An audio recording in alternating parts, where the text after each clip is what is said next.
विपुल सिंह आप सभी का हमारे इस YouTube channel BHU study capital पर एक बार फिर से हार्दिक स्वागत करता हूं। आज शुरुआत हुई है BHU काउंसलिंग 2020 की। परा स्नातक यानी PG कोर्सेज की काउंसलिंग शुरू हो चुकी है 12 अक्टूबर से और उसके बाद UG कोर्सेज की काउंसलिंग होगी। आज हमारे साथ कुछ छात्र हैं हिंदी डिपार्टमेंट के यानी हिंदी विभाग के, उनसे आइए जानते हैं कि काउंसलिंग किस प्रकार से हुआ और उनके क्या क्या डॉक्यूमेंट्स लगे हैं। आइए काउंसलिंग के विषय में चर्चा करते हैं। सबसे पहले आपका नाम क्या होगा? सर्वेश मिश्र। आपका हिंदी डिपार्टमेंट में आप जब गए तो एक प्रकार से क्या पूरा प्रोसेस हुआ, उसको ज़रा समझाने का प्रयास कीजिए। प्रोसेस बहुत सामान्य सा था, जैसे हर यूनिवर्सिटीज़ में होता है। जी। सबसे पहले हम लोग गए तो एक सेपरेट रूम में अलग अलग थोड़ी थोड़ी संख्या में बैठा दिया गया। उसके बाद फिर थोड़ा समय लिया गया, चूँकि आप जान रहे हैं बहुत लोग आ रहे थे, बहुत सारे बच्चे इकट्ठे हो रहे थे, तो सोशल डिस्टेंसिंग का पालन करते हम लोगों को बैठाए। फिर हम लोगों को एक ब्लैक बोर्ड पर उन्होंने कुछ डॉक्यूमेंट सीरियल से लिख दिया। उन्होंने कहा कि ऐसे आपको डॉक्यूमेंट्स अपने मैंने सेट करने हैं। हाँ। फिर डॉक्यूमेंट सेट करने के बाद हम लोग बैठे रहे। 5-10 मिनट बाद फिर एक एक करके उन्होंने हम लोगों को बुलाया और फिर सारे डॉक्यूमेंट्स चेक करने लगे। हर एक डॉक्यूमेंट्स का एक फ़ोटोकॉपी मैंने कंपलसरी है, आपको रखना पड़ेगा।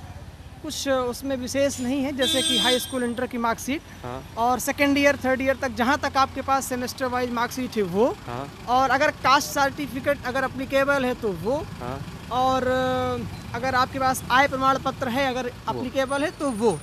और अगर कैरेक्टर सर्टिफिकेट है और माइग्रेशन टीसी, ये सारी चीज़ें जो हर जगह लगती हैं, तो इन सबको आपको लाना पड़ेगा। बिल्कुल। और कोई बहुत जटिल प्रक्रिया नहीं है, 5 से 10 मिनट लगते हैं और ऐसे हो जाएगा आपको। ठीक है, आपसे जानना चाहूँगा कि आज जब आपने एंट्री किया तो जो कोविड का जो एक प्रकार से रूल सेंट्रल गवर्नमेंट के द्वारा बनाया गया है वो फॉलो हुआ कि नहीं हुआ, जैसा कि आपका थर्मल स्क्रीनिंग हो, सैनिटाइजेशन हो, ये सारी चीज़ें? थर्मल स्क्रीनिंग तो नहीं हुई थी, लेकिन और बाकी सारा हुआ। बताया गया हम लोग की मास्क लगा के रखिए और बार बार सैनिटाइज करवाया जा रहा था, बताया जा रहा था, रखा हुआ था सैनिटाइजर। हाँ, पूरे सारे रूम में सैनिटाइजर रखे हुए थे। हाँ, इनफ थे सारे सैनिटाइजर। और बताया जा रहा था कि ये आपको आप बार बार सैनिटाइज, कहीं कोई बाहर जा रहा था उसके बाद आ रहा तो कहा जा रहा था कि आप सैनिटाइज करिए अपने हाथ को, फिर बैठिए। आपका नाम क्या होगा? विकास सिंह। आपसे मैं जानना चाहूँगा कि जो ऑफलाइन काउंसलिंग हो, ऑनलाइन काउंसलिंग हो, इन दोनों के विषय में क्या कहना चाहेंगे? क्या बेटर है आपके अनुसार?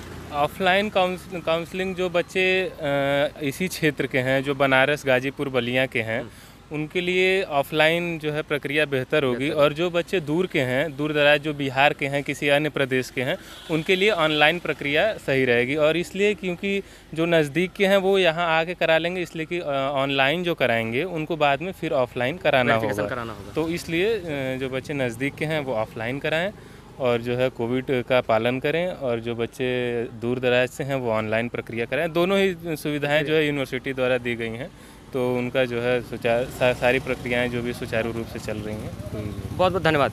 मैं आज बताना चाहूँगा कि आज जो काउंसलिंग चल रही है BHU की, उसमें जैसा कि आप सभी को इन लोगों ने बताया कि जो डॉक्यूमेंट्स हैं वो सारे सीरियल नंबर से लिख दिए गए। आपको मतलब पूरी प्रकार से हर तरीके से BHU प्रशासन का ये तरीका है कि आप सही ढंग से काउंसलिंग करा सकें। इसके साथ साथ मैं बता दूं कि टाइमिंग का जोन बांटा गया है, यानी किसी की काउंसलिंग 12 से 1 के बीच में होगी, 1 से 2 के बीच में होगी, 2 से 3 के बीच में होगी, 10 से 11 के बीच में होगी, जिससे संख्या उतनी बड़ी ना हो सके। ऑनलाइन का भी ऑप्शन दिया गया है आपको, ऑफलाइन का भी ऑप्शन दिया गया है। और पूरा क्या प्रोसेस है, जैसा कि हमारे साथ जो सर्वेश मिश्र जी जुड़े उन्होंने बताया, फिर विकास जी ने आपको बताया ऑफलाइन और ऑनलाइन क्या बेटर है। इन सारी चीज़ों के साथ और BHU से रिलेटेड अपडेट के लिए चैनल के साथ बने रहिए। फिलहाल इन्हीं शुभकामनाओं के साथ बहुत बहुत धन्यवाद।